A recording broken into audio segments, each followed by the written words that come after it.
E aí, bem-vindo! Vamos falar hoje de Howard Schultz do Starbucks.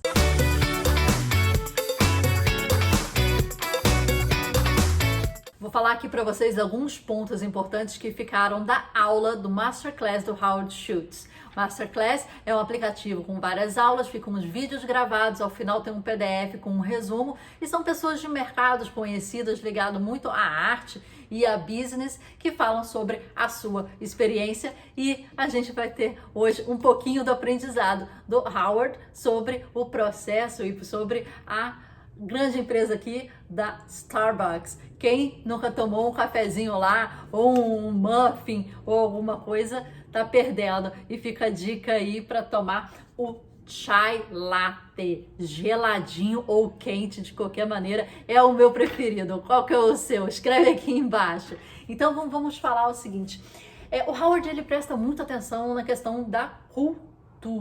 A cultura para ele é um dos pontos fundamentais. Desde a entrevista, que ele faz a entrevista com a pessoa, fazendo perguntas bem particulares sobre família, sobre livros que a pessoa lê, sobre filmes, porque ele quer entender a psique da pessoa, porque ela vai ter que se enquadrar ali na cultura da empresa. E esse é o maior asset que ele fala da empresa, a cultura. E a cultura deve ressoar os seus próprios valores, né? O seu próprio caráter, sua própria visão de mundo. Então, isso parte dele, né? E das pessoas que estão acima, né? Controlando.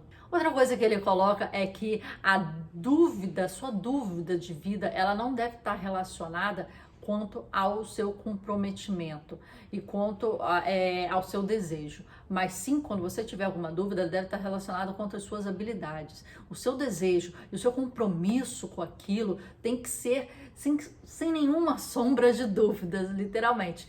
E a sua habilidade você vai trabalhar para fazer funcionar. Então ele dá dicas como prometa menos e depois entregue mais.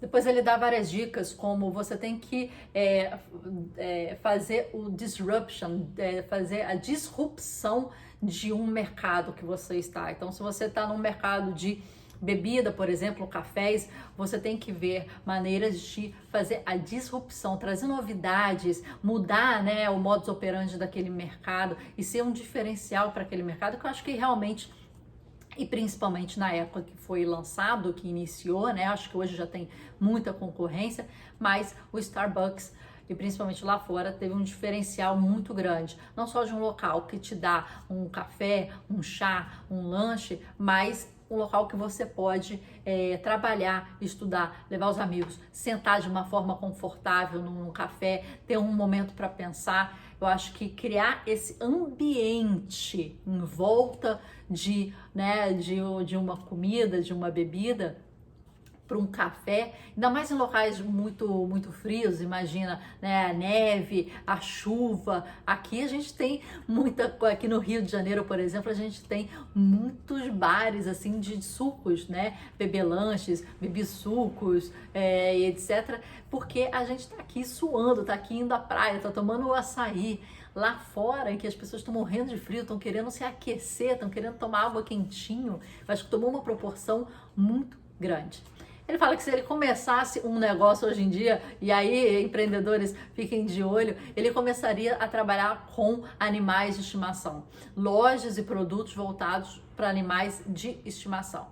Ele fala que as suas estratégias, né, de mercado não devem se basear nas ações e estratégias dos seus competidores. Na verdade, você não tem que estar olhando para o lado, você tem que estar olhando para frente, e muito para frente, com uma estratégia ofensiva e não defensiva com o outro. Você tem que saber jogar um tabuleirozinho, um joguinho ali de xadrez. Ele fala que preço não é um fator do competitivo. Se você estiver competindo por preço, você vai cair numa guerra de preço, vai perder. Você tem que competir por valor. E aí ele fala, se você não se autocanibalizar, o seu competidor vai chegar e vai te abocanhar e vai acabar com você.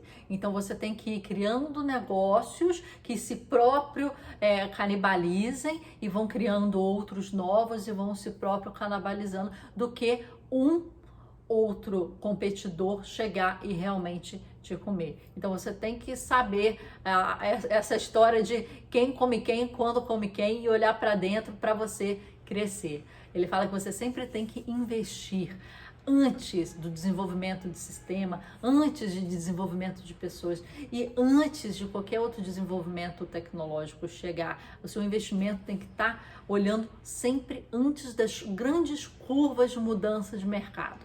Ele compara, né, uma empresa com um jogo de esporte de grupo, falando que todo mundo tem que jogar o mesmo jogo e o objetivo é ganhar e não um ficar melhor do que o outro ou mais forte do que o outro, aparecer mais. É um jogo de time. Vamos ver como é que o Starbucks vai se sair aí depois dessa pandemia, né? Porque sendo um local fechado, sendo um local que não tem produtos assim que visam a saúde, por exemplo, e a última vez que eu fui nos Estados Unidos, eu vi vários locais com a mesma proposta do Starbucks, mas uma proposta saudável, né? Tendo um grab and go de comida, tendo sucos saudáveis, cafés diferenciados e saudáveis.